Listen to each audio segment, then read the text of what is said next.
રાજકોટમાં થેલેસીમિયા દર્દીઓની મુશ્કેલીને લઈને ફરી સવાલો ઉઠ્યા છે। થેલેસીમિયા દર્દીઓએ સિવિલ તંત્ર દ્વારા આપવામાં આવેલા નિવેદનોને પાયાવિહોણા ગણાવી દવાની અછત અને આડઅસરના આક્ષેપો કર્યા છે।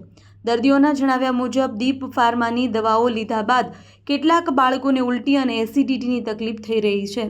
સાથે જ બાળકોને કેલ્ફર તથા ડેસફેરાલ ઇન્જેક્શન આપવામાં આવે તેવી માંગ કરવામાં આવી છે। બહારથી દવા અને ઇન્જેક્શન ખરીદવા માટે પરિવારને દર મહિને 18 થી 20,000 રૂપિયા સુધીનો ખર્ચ થતો હોવાનો પણ આક્ષેપ છે। દર્દીઓએ તંત્રને તપાસ કરી સાચી અને યોગ્ય દવા ઉપલબ્ધ કરાવવાની માંગ કરી છે। આપણે ડોડિયા સાહેબે જે કાલે નિવેદન આપ્યું એ કીધું કે ધક્કો પડ્યો છે। ડોડિયા સાહેબ જે દવાની વાત કરે છે એ દવા જુદી છે।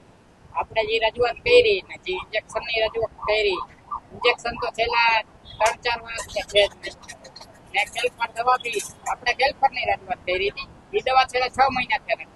આ ડોડિયા સાહેબ જે વાત કરે ને એ દેશી રોક્સ દવા એ આપણે અત્યારે એ લોકો દીપ ફાર્માની આપે પણ એ દવા પીવાથી કાંઈ ઉપયોગ થતો નથી। દવા પીવાથી કેટલા છોકરાઓને વોમિટ થાય છે, છાતીમાં ભરે, એસિડિટી જેવું થાય છે, એવું બધું થાય। આપણે કેલ્ફર દવાની રજૂઆત કરી હતી સાહેબને। કેલ્ફર દવા અને ડેસફેરાલ ઇન્જેક્શન છેલ્લા 6 મહિના ત્યાં નથી, જેના લીધે ઘણા બધા છોકરાઓ હેરાન થાય છે। મારો ઠીક છે સાહેબ, લોકલ હોય તો ઠીક, બહાર ગામના આવતો હોય ઘણા ફેમિલી તો એવા છે કે જેની પાસે આવવા જવાનું ભાડું નથી હોતું, તો એ ઇન્જેક્શનનો મહિને 18 થી 20,000 નો ખર્ચો થાય છે।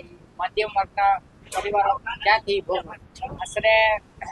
મારે આશરે 550 થી વધારે લોકો છે જે સિવિલમાં દવા લે છે ને ઇન્જેક્શન લે છે ને બધું કરે છે।